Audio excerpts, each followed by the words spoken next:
While thus he spake, his eye, dwelling on mine, drew me with power upon me, till I grew one with him, to believe as he believed. Then, when the day began to wane, we went. There rose a hill that none but man could climb, scarred with 100 wintry watercourses, storm at the top, and when we gained it, storm round us in death, for every moment glanced his silver arms and gloomed. So quick and thick the lightnings here and there to left and right struck, till the dry old trunks about us, dead, yea, rotten with 100 years of death, sprang into fire.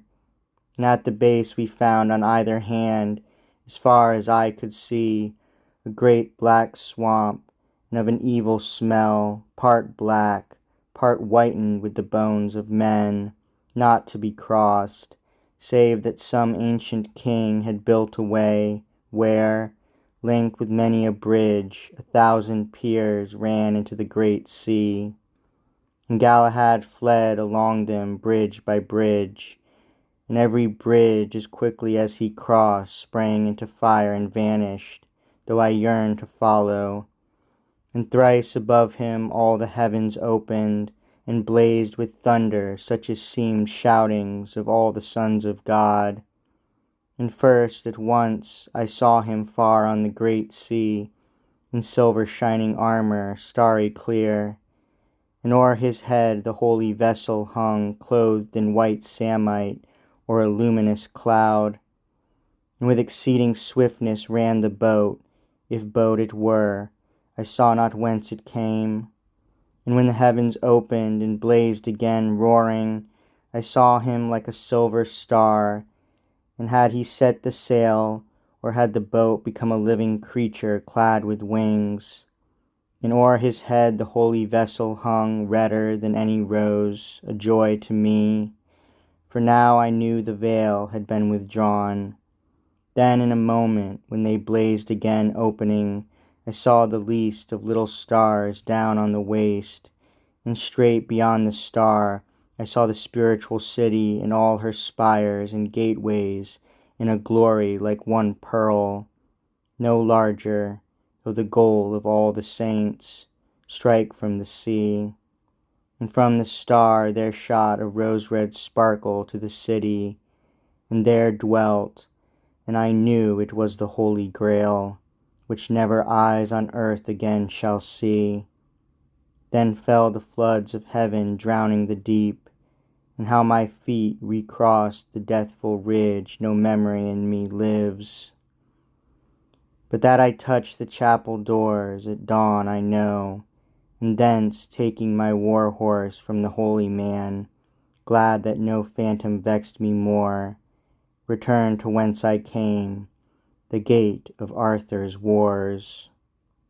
O brother, asked Ambrosius, for in sooth these ancient books, and they would win thee, teem, only I find not there this holy Grail, with miracles and marvels like to these, not all unlike, which oftentime I read, who read but on my breviary with ease, till my head swims, and then go forth and pass down to the little thorp that lies so close, and almost plastered like a martin's nest to these old walls, and mingle with our folk.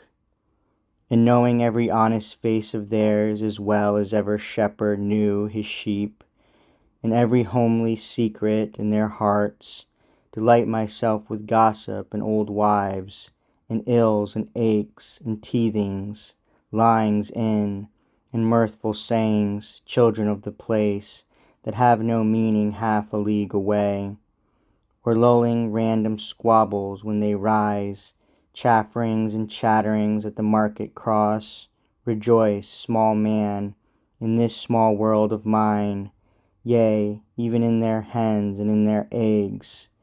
O brother, saving this Sir Galahad, came ye on none but phantoms in your quest, no man, no woman? Then Sir Percival, all men to one so bound by such a vow, and women were as phantoms. O my brother, why wilt thou shame me to confess to thee how far I faltered from my quest and vow?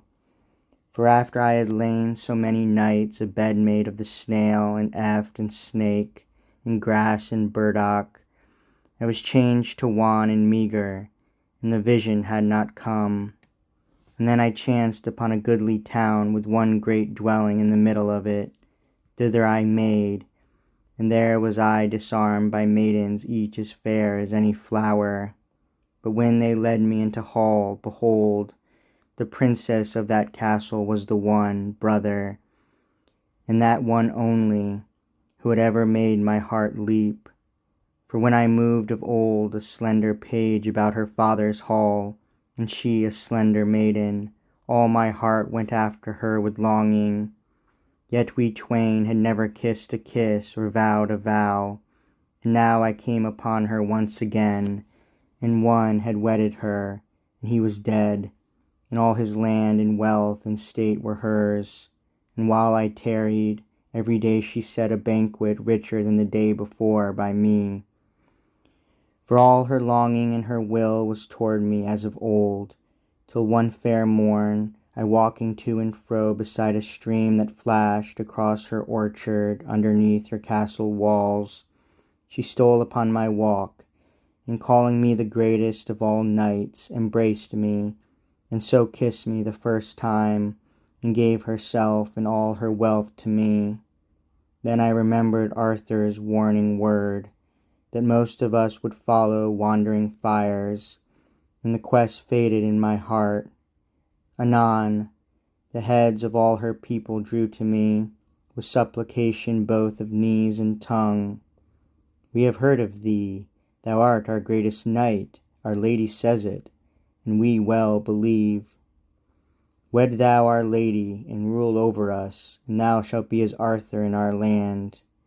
O me, my brother, but one night my vow burnt me within, so that I rose and fled, but wailed and wept, and hated mine own self, and even the holy quest, and all but her. Then after I was joined with Galahad, cared not for her, nor anything upon earth.